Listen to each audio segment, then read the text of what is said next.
changing the dialogue can really help in people understanding that they need to get out of that hole of blaming themselves, because no, they're doing the best they can with the tools that they have. And right now, they might not have any tools to address that stress apart from that wine. So the first step is to not put the blame on themselves and say, okay, I made this mistake because I don't have the tools. I am not the worst. And a lot of people are exactly in the same position as me. I am not a failure. I am just doing the best I can with what I have. So Yes. changing little by little this idea and this dialogue that you have with yourself is key. So then you can actually target that and say, okay, how can I actually address that stress, that anxiety, that all those feelings that are becoming too much for me, that are leading me to actually drink?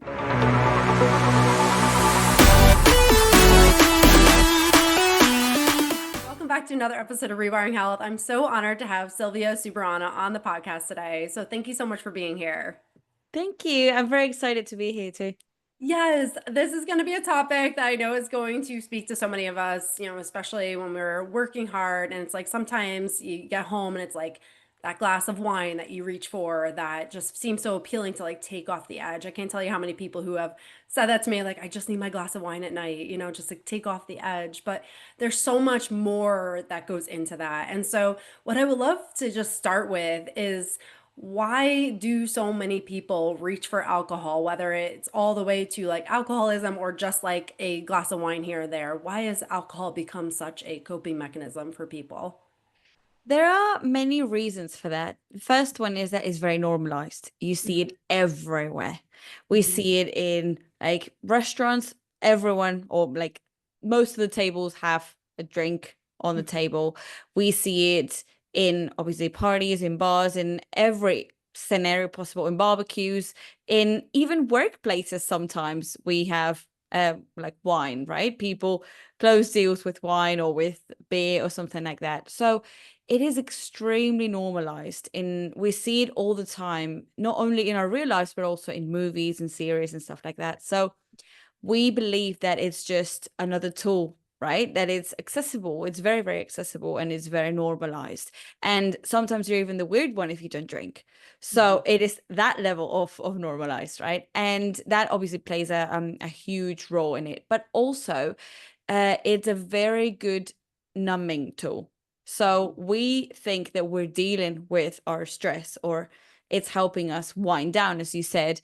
But in reality, it's not helping us. Yes, it's numbing our emotions, so they're going away, but it's fake because you're numbing them and they're going to come back. Sometimes even stronger than before, mhm, because everything that goes like up goes down, so everything that goes to one side it needs to go to the other, right? So people keep using it as a tool to wind down because yes, in the moment it feels great, and we are very we live very short lived, like we look very short term, right? So we're like, okay, this is going to help me right now in the next, I don't know, half an hour, so I want this. And if we have to work on something that it might take, I don't know, a week, 2 weeks, a month, 6 months, we're like, oh no, this is too far away. I want it now. We are in a world where we have everything now. Amazon drops us parcels in like 2 hours if we want. So we need things right now. And obviously, anything related to health, physical, mental, anything needs time. We cannot get it done in a second, or like click the fingers and then it's done, right? mhm, So that's why it's very, very difficult for people to understand that things take time and take patience and work, right? So instead of just working on different tools that might be healthy, they just reach out for the easiest option, an accessible option, because it's very, very accessible, as I was saying before. And they just have that glass of wine or two or the whole bottle. yeah. So that's what a lot of people do. And I think that loads of people don't realize the impact that that has in their lives in general, because that might be the reason why the next day they're more irritable. They have less patience with their kids, for example, or with their partners, or at work, right? And why they feel like they have a fog in their brain, and many, many, many other things that like the alcohol actually is impairing. Yeah. Oh my gosh. So relatable and so true. And I've seen it so many people I've worked with. And one aspect of that, is that like slippery slope. It becomes like one glass and then, the two and then the bottle, like you mentioned. One thing I've heard from so many women I've worked with is like this aspect of shame. Like they're in this pattern of drinking, but then they also feel very shameful for it. Like they recognize that they shouldn't be reaching for the glass of wine, but yet they do. Can you talk about that? How that contributes to it, where we're feeling shameful for grabbing the glass of wine, but yet we continue to do it and it just kind of spirals us. Yeah, I believe as related to what I was saying before, people don't have the tools because don't um we don't spend the time to actually work on those tools and have different tools in our toolbox, right? So we reach for that glass of wine or as many glasses of wine as people do, and we feel bad because we know that that is actually not helping us, and we're not targeting or we're not addressing what is happening, right? We're just numbing. And a lot of people feel shameful about it because they know that. However, they don't know how to change it. They don't know what to do instead of reaching for that glass of wine or that bottle of wine, right? So I think that the problem with shame is that it gets very rooted to our self-perception and our self-esteem. So there's this massive difference between guilt and shame, because guilt is more external and shame is more internal. And what does that mean? We live guilt in a not in a personal way. Like, for example, I've made a mistake and I say, okay, I failed. I did this wrong and I have to improve in this, this, and that. But as you notice, I'm not saying anything about me. I'm just saying that I have failed, that I made a mistake, and that mistake is external from me. But shame is very personal. Instead of saying I have failed, I say I am a failure. Instead Mhm. of saying I need to improve, it says I am not enough. I'm not enough to do this. I am not capable enough. Mhm. So when guilt can actually be a tool for us to grow and say, okay, I need to improve in this, shame actually pushes deeper in the hole, right? And makes us feel even worse and worse and worse about ourselves. Mhm. So I think that making this differentiation for people is key, because when they realize what they're telling themselves, like for example, I'm stressed and I've dealt it with wine, right? I had wine to numb my emotions and to make myself feel better, even though I know that it's not going to help me eventually. I failed or I did this and I know that it's not going to help me and this blah blah blah. That would be more guilt. But I'm a failure. I cannot do this. I am the worst. Blah blah blah blah blah. That is shame. So Mhm. targeting those that self talk and changing it little by little. So changing the dialogue can really help in people understanding that they need to get out of that hole of blaming themselves, because no, they're doing the best they can with the tools that they have. And right now, they might not have any tools to address that stress apart from that wine. So Mhm. the first step is to not put the blame on themselves and say, okay, I made this mistake because I don't have the tools. I am not the worst. And a lot of people are exactly in the same position as me. I am not a failure. I am just doing the best I can with what I have.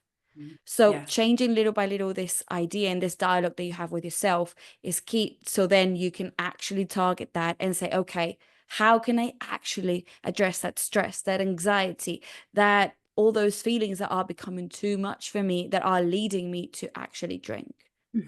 Yeah, absolutely. That self-compassion is so powerful when you approach it from that of like, how can I do this through loving myself rather than like berating myself for a choice Exactly. I'm making. I absolutely love that. Going off of that, can you talk about willpower? Because lots of people will be like, I'm not going to do it. They'll set this goal, but then like end up going back to the old patterns. Can you talk about why willpower is maybe not the best choice in making long-term changes? Willpower alone can Hmm. only take you so far, Hmm. because we as humans, when we grow up, we identify different things from our lives, and then we create different patterns that our minds identify as, this is going to keep me safe, this is going to protect me. And Hmm. sometimes these patterns are very helpful, when you are a kid and when you're adult, but then some patterns can be helpful when you're a kid, but then when you grow up, they're not helpful at all. And they make you feel stuck in situations, and they're not helping you get out of these cycles, right? And you feel, a lot of people say, I feel like I keep living my life on repeat, only with different characters, right? Like different people, but I keep having the same like problems, the same mistakes and everything. And I'm like, yes, because you're not breaking the pattern. And when it comes to drinking alcohol, that is a huge, that plays a huge role. Because again, if we deal with stress with alcohol, maybe there's a pattern of, I don't know, at home we don't talk about our emotions, we don't address this. I have to be overachieving, I always have to be perfect, right? There's this control, there's this perfection that happens a lot in the people that you see, as you told me before, and in the people that I see as well, that I work with. So this high achievement is this pattern, and you're not getting out of it, because in order to be high achieving, you need to wind down at some point. And the way to wind down might be that alcohol that you're taking, right? So realizing the pattern that you're in is key to then make changes and start changing that pattern and rewiring your brain little by little. Because with willpower, it's very difficult to actually get out of that pattern if you don't realize what is going on and what is the cycle that you're stuck in and that you keep repeating, right? And I always say that realizing your pattern and being aware of what you do, what you're repeating in your life is 50% of the work done. Knowing and accepting that pattern, because knowing about it and accepting it can go hand by hand, but not always. So accepting that you're doing that, even if it hurts, to say yes, okay, I keep doing that because of this and that, is 50% of the way done. Because then you're open to rewiring your brain, you're open to shifting those patterns and to considering other options. But again, this takes time, and this takes a lot of self-reflection and patience, because you have to look inwards. And yes, it can be very painful, and a lot of people can be very scared of doing that. Yeah, 100%. Yeah, I mean, change is very difficult. It's, we're wired to do the same thing over and over again, even if it's not self-serving. So it can be really tough to go through that and overcome that resistance that we have internally. And can you talk about that? Like, as far as the app, where does someone begin? Like, does that all part of the app where you can start to dive into some of the subconscious patterns that you're holding on to? So basically, the app is a 90-day program. And then in the first 30 days, we encourage people to not drink at all, to have that sort of reset, right? And then on day 30, they will be able to choose if they want to learn how to moderate their consumption, or if they want to completely quit during the rest of the challenge, right? On the other 60 days. So they do 90 days of no alcohol. Um, and the way that we do that with rewiring those subconscious patterns is we work with the unconscious mind and we work with the conscious mind. And we do 30 minutes a day, 15 minutes of unconscious work and 15 minutes of conscious work.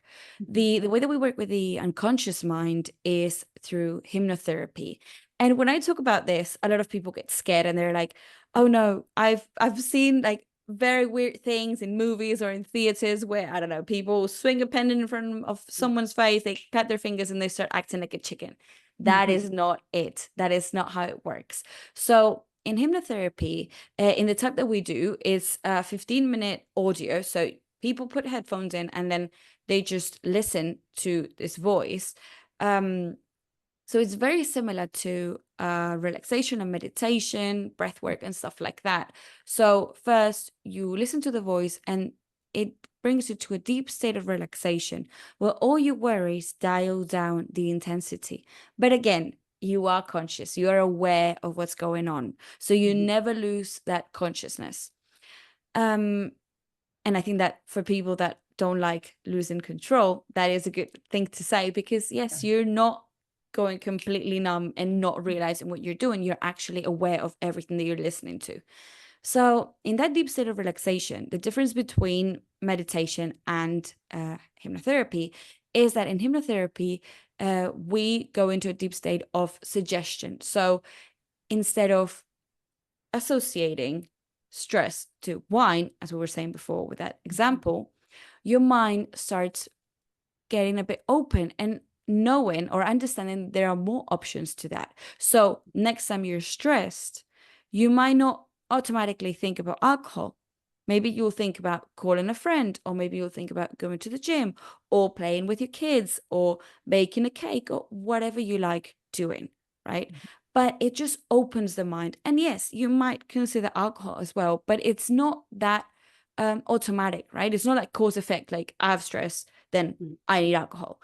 You have more options and you feel like you are more in control of what you can actually choose, and it doesn't control you, right? So it's very powerful because of that. And we don't realize that our minds are doing that because it's an unconscious work, right? And only by us listening to those suggestions, our mind understands that there are more options. Because when we are centered in one thing, like for example, if someone is obsessing about, as you were saying before, someone drinks alcohol because they don't have any other tools to deal with stress, but then they feel ashamed that they do that, they're centering the problem in alcohol. So all they're thinking about is alcohol. So their minds don't understand that that is not something that they want to stop doing, that this is something they don't want to get rid of, but their minds are constantly thinking about alcohol. They have that image.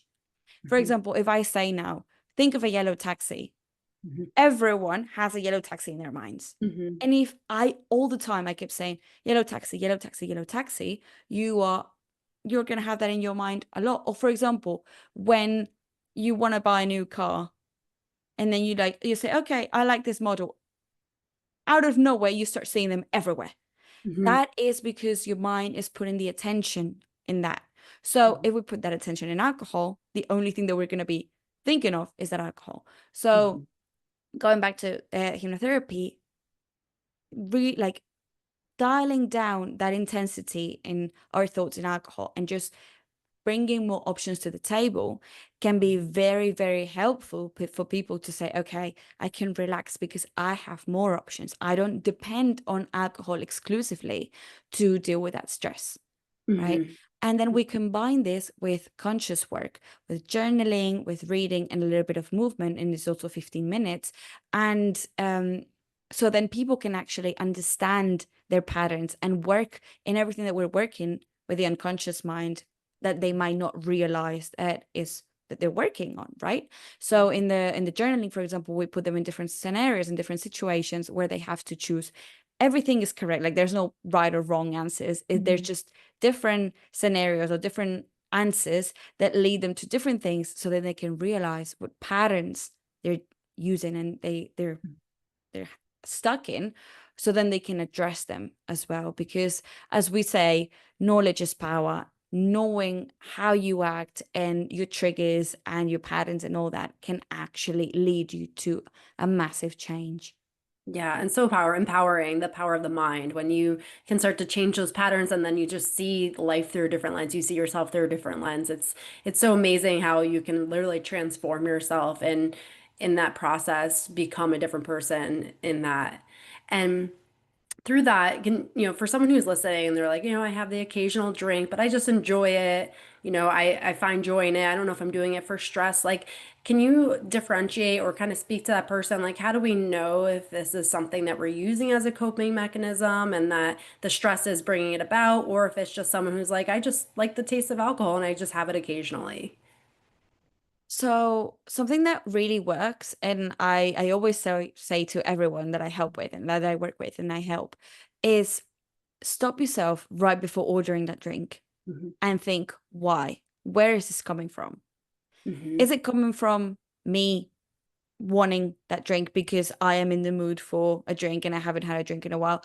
That's completely fine. I am never going to demonize alcohol. I'm never going to blame anybody that drinks alcohol. And from unconscious moderation, we don't blame anybody because we understand that people live their own lives, right? And people make their own choices. However, if that why comes from I'm stressed and I'm just trying to avoid what happened at work or what happened at home or what many other things, then that you might be obviously numbing, and you might need to reconsider how you're using alcohol.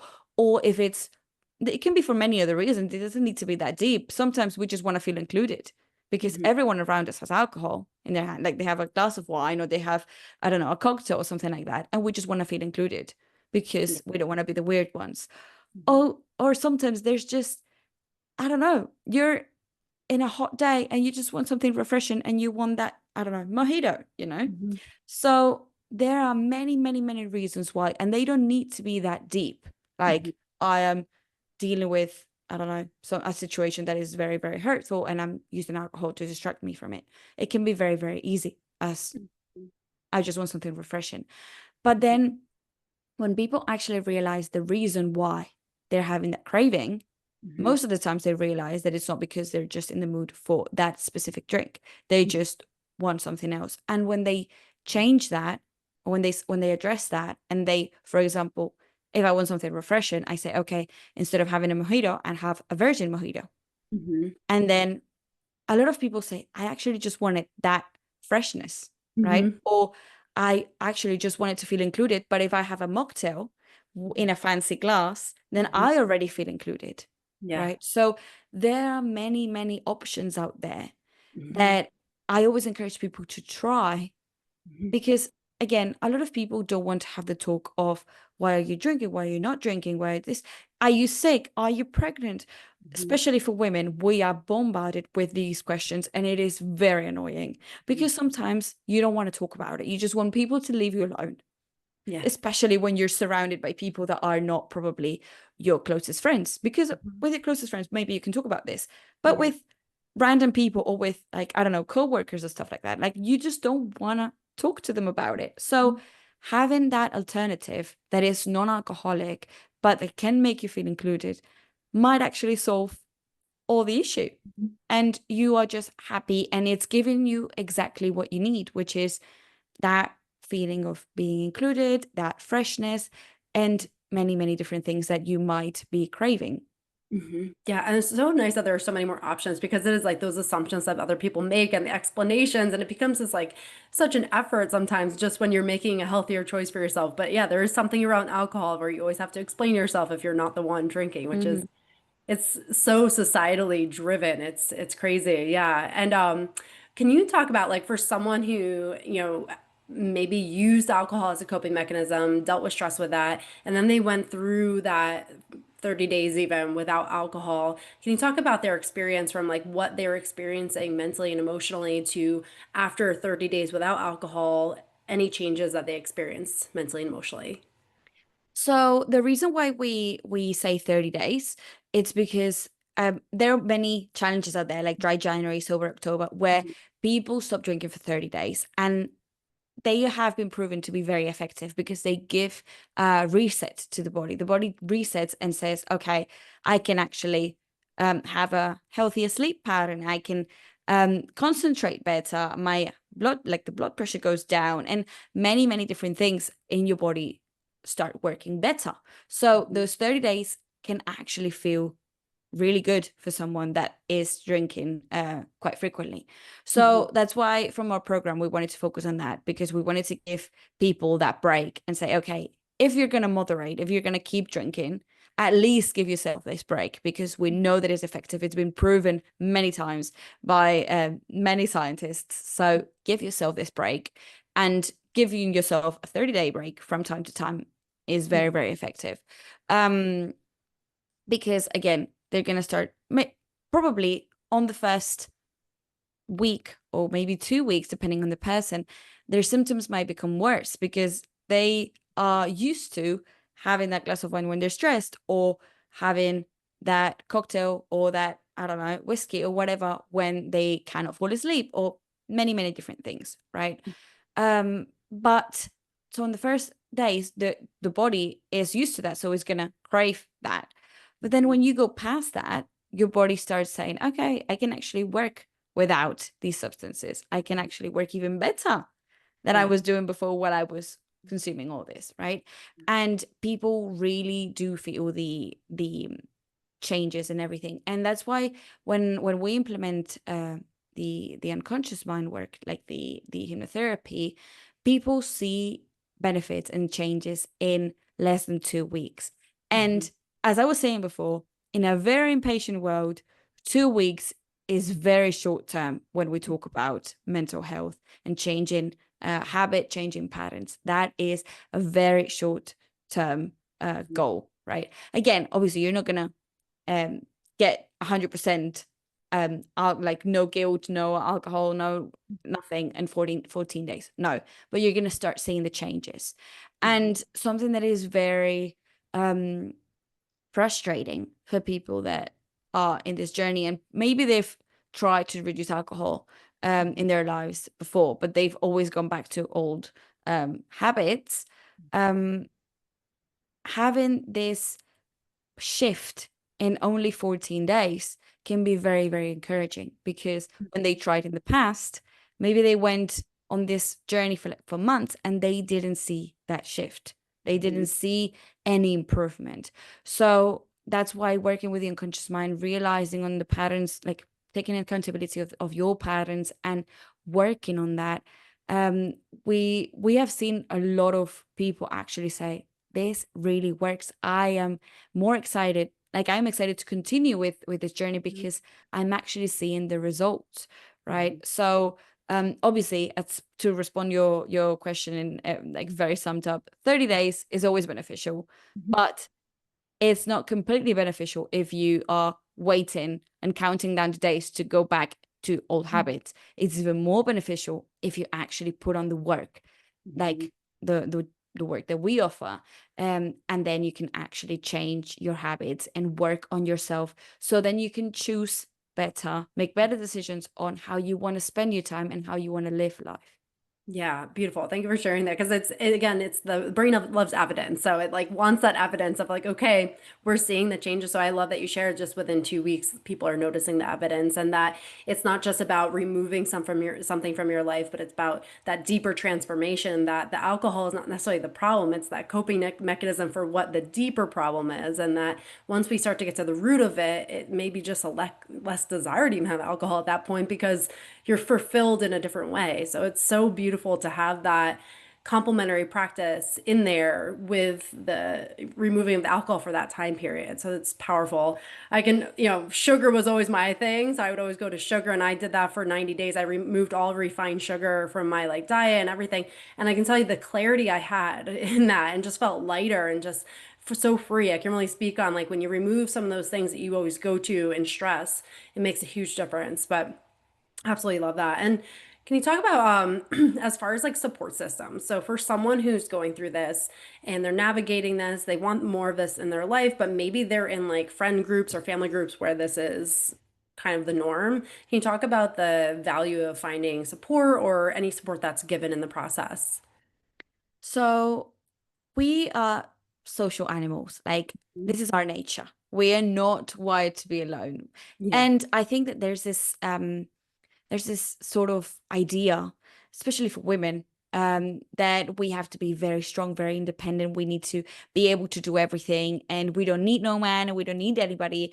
And if we choose to have someone in our lives, it's just to like be like I don't know, like a second side character, but not like the main character, right? And by thinking like that, the only thing that we do is isolate ourselves, and Mhm. we take on everything. We take care of absolutely everything because we don't learn how to delegate. We don't learn how to share responsibility. We Mhm. just take on a lot. And again, I'm not blaming women, because a lot of the responsibilities just like fall on us automatically without us even asking for them, right? But I think it's just like a cycle that is very difficult to get out of, because we just accept these responsibilities without even questioning them. And yes, we are very stressed. We are, well, everything just that it's our responsibility, and that is so so difficult. And when we like when people studied how our ancestors lived, they were always in tribes. Mhm. People grew children with their tribes, with more people. They were not alone. Like it takes a village, right? Mhm. So that is actually that is true. And then I'm talking about mums, but it doesn't need to be Mhm. necessarily mums, because I talk to a lot of people that don't have kids and choose to not have kids, and they might feel very isolated as well, because again, our lives are suited to live alone because we work and then we go home where we're alone or a partner or a family, and that's it. And we sleep, and that's it, right? And feeling those connections, feeling loved, and feeling surrounded by others is key for Mhm. you to feel fulfilled, for you to feel like you have actually got something to do in your life, you have a purpose, right? Because again, it's in our nature. We need to feel those connections and those real connections. Mhm. So, people that tell me that they have environments, as you said before, they have environments where everybody drinks. Like, for example, in their family, everybody drinks, and they go out with a group of friends and everybody's drinking as well. First, I would always encourage people to do what I was saying before of trying that other drink Mhm. without alcohol, that the other, like the alternative without alcohol. So maybe they don't stand out, but they are still surrounded by those people. And Mhm. then maybe when they're sober, they will realize that that is not actually giving it's not fulfilling the need of connection that they Mhm. have, right? Yeah. So something that is very, very powerful is opening yourself to new hobbies, to new friendships, to meeting new people. And something that I always talk about, and I always tell people that the people that I help, um, is that when we're little, when we're kids, we do so many extracurricular activities. Mhm. Now we go to play the piano, and now we go to dance or football or this or that or volleyball. Like we do so many things, and our bodies, our minds learn that doing this hobby is a very good way for us to deal with our emotions, Mhm. because we're connected. Mhm. It's not mind and body separate. Our bodies store a lot of tension, and if we release it through sport or through hobbies, then our body gets used to that. But then we go to college or we start work, and that's gone. And Mhm. then maybe we go to the gym, and that's it, you know? Mhm. So I always encourage people that have that situation where they're like, everyone around me drinks alcohol. I'm like, okay, what did you enjoy doing as a kid? Did you enjoy, I don't know, playing an instrument or playing this sport or doing this or doing that? Obviously, adapting it to the age that you have and your abilities that you have right now.